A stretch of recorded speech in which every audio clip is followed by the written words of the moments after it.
Là, je suis là devant vous, j'en parle, mais je ne sais pas comment j'ai fait pour pouvoir arriver jusque-là. Des fois, je pense qu'il ne faut pas réfléchir. Donc, des fois, je ne réfléchis pas. Je sais qu'il y a des hommes qui sont concernés et je me dis, il faut en parler. Donc, plus on en parle, plus ça va un peu enlever tout ce tabou qu'il y a autour.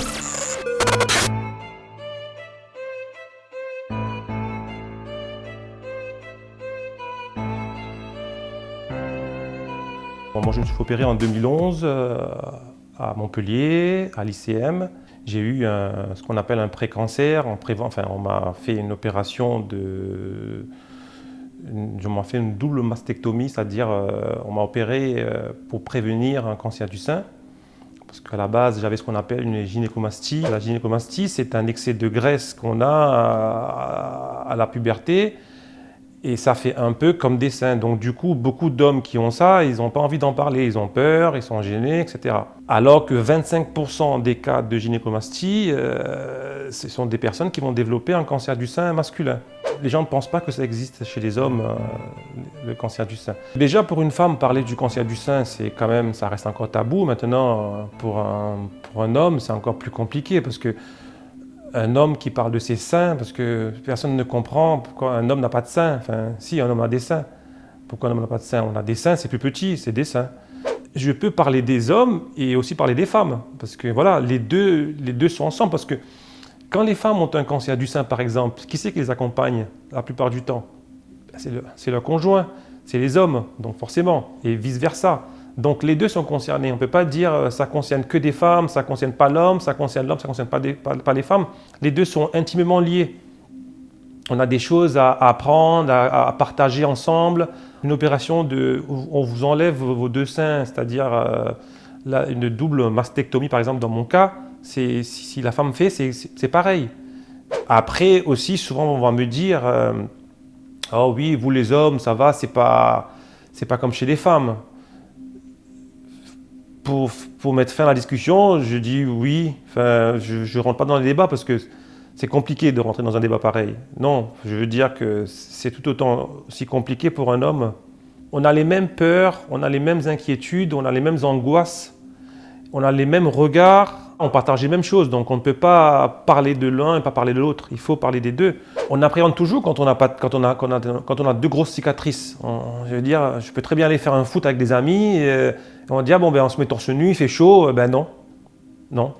À la plage, j'essaie de me cacher un peu, je ne me mets pas torse nu. Donc à la piscine, pareil, je mets un haut sur moi. Voilà, c'est toujours compliqué le regard des autres. Donc ça, c'est pas facile, quoi. La vie de tous les jours, c'est pas facile avec ça.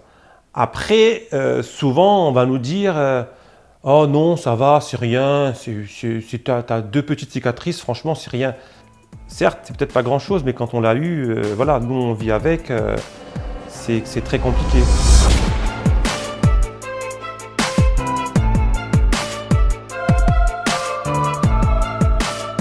J'ai mis quand même 8 ans avant d'en parler ouvertement, je ne le gardais que pour moi. Et j'ai un peu parlé autour de moi, on m'a soutenu, on m'a dit oui, tu peux, pourquoi pas, parce que c'est vrai, mes amis ne savaient pas que ça existait. J'ai pris mon courage à deux mains, j'ai fait une photo, j'ai mis sur les réseaux sociaux. Sur une photo, c'est facile de me poser, c'est pas un problème. Donc après, je me dis, bon ben la photo, je montre un peu ce que c'est, parce que les gens ne savent pas, parce qu'on peut en parler pendant longtemps sur le cancer du sein, mais une fois de montrer la cicatrice, que vraiment que ça existe, c'est pas pareil. La photo, c'est une thérapie un peu quelque part. Je fais la photo, les gens savent, mais ils ne me voient pas directement.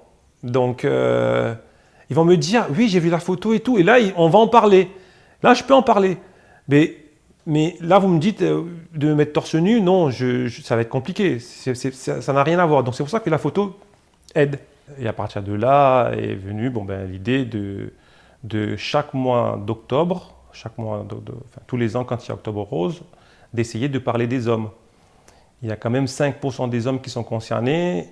Pourquoi ne pas parler d'eux? J'ai vu par exemple qu'au Canada, le mois d'Octobre Rose, ils consacrent une semaine à chaque mois d'octobre pour le cancer du sein masculin. La sensibilisation, c'est très très important. Vous faire dépister, c'est important. Chez les femmes, Chez les hommes aussi, si vous avez des doutes, parlez-en. Vous avez un médecin, vous avez un généraliste. Voilà, vous pouvez, si vous voyez que vous avez vous avez un sein qui est un peu plus gros que l'autre, voilà, parlez-en. Si vous avez des douleurs, parlez-en, pourquoi pas. Enfin, voilà, c'est très important de se faire dépister. Comme ça, au moins, si jamais il y a un problème, que ça ne devient pas plus grave que ça. C'est pour ça qu'il faut pouvoir en parler, en discuter. Et après, ça ira bien pour tout le monde.